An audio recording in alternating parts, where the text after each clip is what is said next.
Hey guys, Heart Pirates TCG here, and after coming back from Gen Con and seeing the same old with some variant of red being at the majority of top tables at the regionals and Treasure Cup, I wanted to break down the science behind why red is so dominant, so if Bandai decision makers see this video, they can have an exact view of what exactly is the problem with red's dominance, how they are so dominant, and what we can do to solve this issue. Now, I did script this video so that it can be the most concise I possibly can be, so nothing is misconstrued. But first, I have my first sponsor ever, so let me tell you guys about them real quick and why I chose them. I have declined dozens of paid sponsorships since this channel has been active because I either did not believe in the product or I thought it would hurt my reputation because it might be sketchy.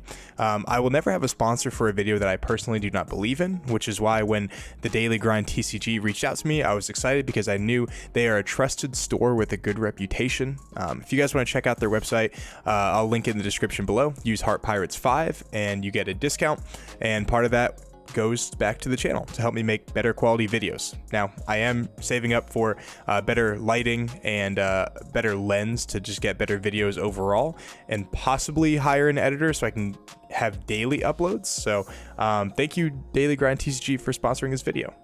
All right. So let's start this video out by talking about individual decks in their totality and move on to the next one. Whitebeard. Whitebeard is a 6 life 6000 leader who has an effect to take a life after each of his turns until he can no longer do so.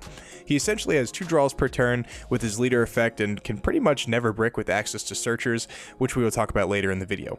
Whitebeard being a 6k leader means that you as a normal leader have to use 10% of your total Dawn at best to even attack him. If you're attacking with your leader, of course. And that just gets 1 card out of their hand at best. In the early game, you have to choose between attacking Whitebeard or playing characters. Whitebeard was a problem in set 2 because dropping back-to-back 9-cost new gates was incredibly oppressive and felt completely unwinnable for any matchup, including the mirror, which came down to who can just drop the most new gates back-to-back.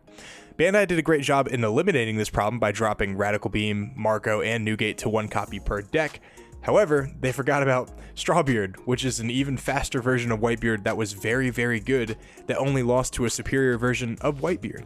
So, the problem behind Whitebeard is twofold. It is his access to incredibly efficient, consistent, and powerful red cards, and his ability to essentially make the opponent play with less Dawn every single turn and to choose between attacking and playing characters. I actually did not script this, but I want to talk about this real quick now that it came to my head. But another problem with Whitebeard is that with his leader, his normal base attack, you need to either block it or use a 2k to get out of it. Most decks play anywhere from 8 to 12 2ks. So to efficiently play against Whitebeard, you need to see at least half or more to even get out of one of his attacks, which is pretty crazy. So, personally, I don't think there's one simple way to fix Whitebeard. I suggest that the best possible way of correcting these overpowered cards are erratas. However, Bandai does not seem to like doing those.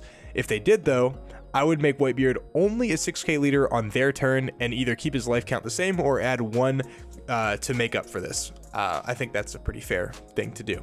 So, let's move on to Zoro. Zoro is the easiest one to balance in my opinion because he is just a normal stat leader. He is a 5 life 5k leader that has a Dawn attached to him, can boost all characters on his field by 1000 power on his turn. With his leader effect, he makes great use out of the weenie strategy, which is playing generic searchers that can replace themselves every turn and putting 1 Dawn on them to take your opponent's life. Or a card out of their hand with every single attack. It is incredibly generic and powerful. The problem with Zoro is that he can pretty much never run out of resources, and when he does, attacking his life gives him all the cards he needs to continue the cycle of card advantage. It's also worth noting that some decks do not play more than 1 card per turn, and literally do not have the means to clear a Zoro board if they decide to go wide with their attacks and turn multiple cards sideways. Also, with the red card pool, he has no flaws in his game. He has the best early game by a mile, a good mid game with Marco, and a weaker end game now that Newgate is at 1, but still not horrible by any means. How I would fix Zoro is either by making his ability cost 2 Dawn to make all characters gain 1000, or restricting his effect to only Straw Hats and Supernovas. That way the weenie strategy goes away, and you can deal with the deck like every other card game does. If you can survive the early game aggro, then you win most of the time. I think that is also a fair trade-off. It's time to talk about Law. Now, Law is a difficult one to talk about because there are so many cards that can put him in check. However, 99% of those come from the same color pool. Fire Fist, Seaquake, Marco, Vista, Jet Pistol. Cards like that are the only things that can slow him down substantially. Katakuri does not have a way to do that. Doflamingo does not have a way to do that. Law has access to a color pool that can pretty much be a +2 to a +6 per turn, depending on the cards in your hand. Every card you play can attack your opponent, then be bounced back or unrested to be blockers, or 2Ks, or counters, or searchers. Again, Law's effect to bounce cards and play 5-cost cards is just way too efficient at what it does to only cost 2 Dawn. Which is why how I would fix Law is not by banning blocker Law or any of that. I think that's unnecessary. I would just make his ability cost 3 Dawn instead of 2. I think that would hurt the deck enough so that it would, it is still a high skill ceiling deck that can generate insane advantage, just not as easily as it once could have. The last leader I want to talk about is Luffy. I think Luffy is by far the most fair of the meta contenders. His ability just attaches a rested Dawn to himself or a character on his field. You're essentially playing with 11 Dawn every turn, and it allows him to work well with characters that need Dawn on them like Rush Luffy, Robin, and Brook. I do not think Luffy needs anything limited or banned about him at all. In fact, the reason I bring him up is because he is a meta deck by just having access to the best cards in the game and having a super generic effect. Bandai did a great job on Luffy. However, there needs to be bans and restrictions to the card pool to allow other colors to have a decent fighting chance. Here's a list of cards I think are a problem for the early game as they stand now in set 3. Dodon, Izo, Nami, Fire Fist, and Film Gordon. As you can see, most of these are searchers, and all of them form an ecosystem that can either search each other or other generically good red cards like 5-cost Marco and Jet Pistol. Nami can search for blockers, rush cards, events, pretty much everything you need.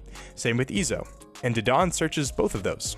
Fire Fist, in combination with any power minus cards, is too efficient at killing 2 problem cards, or finishing off blockers to end the game, and Film Gordon is generically just too good, while also being searchable. I know not a lot of people are playing Film Gordon, but I think he's just honestly just a problem. He's a 1-cost -3000 that can be boosted to attack and uses effect that same turn. I think it's just too good. I think restricting these cards to a 2-of in every deck will promote gameplay that can be easier to balance and allow other decks to come into the spotlight and have their time in the sun. And the last thing I want to talk about is the events for Red. Now, so colors are supposed to have themes for the most part, right? Like yellow is a life manipulating deck, and then blue is like a balanced bottom deck, all around like mid-range kind of deck. Green rest cards, things like that.